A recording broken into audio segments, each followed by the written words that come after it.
एक व्यापारी व्यापार करने के लिए एक शहर से दूसरे शहर जाता था। बीच में रेगिस्तान का कुछ इलाका पड़ता था। वह आदमी एक नेगेटिव सोच वाला इंसान था। हमेशा शिकायत करता था कि मेरे पास ये नहीं है, वो नहीं है। एक दिन रेगिस्तान में से गुजर रहा था, तभी उसकी पानी की बोतल खाली हो जाती है। उसे बड़ी जोर की प्यास लगती है, लेकिन रेगिस्तान में पानी ना मिलने की वजह से उसे बहुत गुस्सा आता है और बोलता है कि कितनी ख़राब जगह है, ना कोई पेड़ ना पानी, और रास्ता भी इतना लंबा। तभी आसमान की तरफ देख कर कहता है, भगवान ये कैसी जगह बना दी आपने। अगर मेरे पास में बहुत सारा पानी होता और बहुत सारे संसाधन होते तो इस धरती पर मैं हरियाली कर देता, बहुत सारा पेड़ लगा देता। वह आदमी ऊपर देखकर ये सब बातें कह रहा होता है और ऐसा लग रहा था कि जैसे ऊपर वाले से जवाब की प्रतीक्षा कर रहा हो, भगवान कुछ कह दे। अब चमत्कार ये हुआ कि वह जैसे ही नीचे देखा तो उसे अपने आंखों के सामने एक कुआं दिखाई दिया। वह पूरी तरह से घबरा गया क्योंकि उसने कभी उस रेगिस्तान में कुआं नहीं देखा था।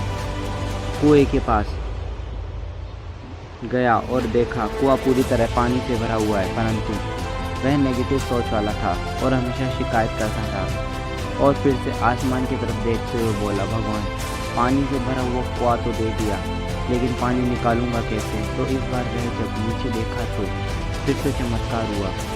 उसे कुएं के पास रस्सी और बाल्टी दिखाई दी, लेकिन आदमी फिर भी ऊपर देखा और बोला, भगवान अब पानी को ले कैसे जाऊंगा। तभी उसको एहसास हुआ कि उसके पीछे कोई है। वह पीछे मुड़कर देखा तो एक ऊँट खड़ा हुआ था।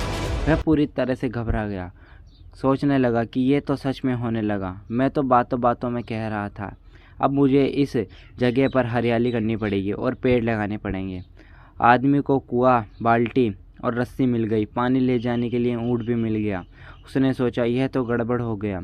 अब वह तेज़ी से दौड़कर जाने लगा। वह भाग रहा था, वह उसकी खुद की जिम्मेदारी से बच रहा था।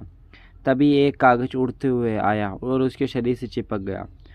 उसने जब कागज़ को देखा तो उस पर लिखा हुआ था कि मैंने तुम्हें पानी दिया, कुआं दिया, रस्सी और बाल्टी भी दिया, पानी को ले जाने के लिए साधन भी दिया, क्यों बचकर भाग रहे हो। उस आदमी को लगा कि ये मेरे साथ पता नहीं क्या हो रहा है। वह दौड़ते दौड़ते रेगिस्तान को तो पार कर लिया, लेकिन उस रेगिस्तान को हरा भरा नहीं कर सका। तो यह कहानी हमें सिखाती है कि हमें बहुत सारे लोग यह कहते हैं कि बड़े स्कूल में पढ़ लिया होता या कॉलेज में चला गया होता तो ये कर लेता, अगर मेरे पास बहुत सारा पैसा होता तो ये कर लेता। लाइफ में हम जो कुछ भी कर रहे हैं 100% जिम्मेदारी हमारी है कि उस काम को बिना किसी शिकायत के पूरा करें। दूसरों पर दोष देना, उनकी गलतियां निकालना बंद कर दीजिए। अपनी गलतियों को सुधारना शुरू कीजिए।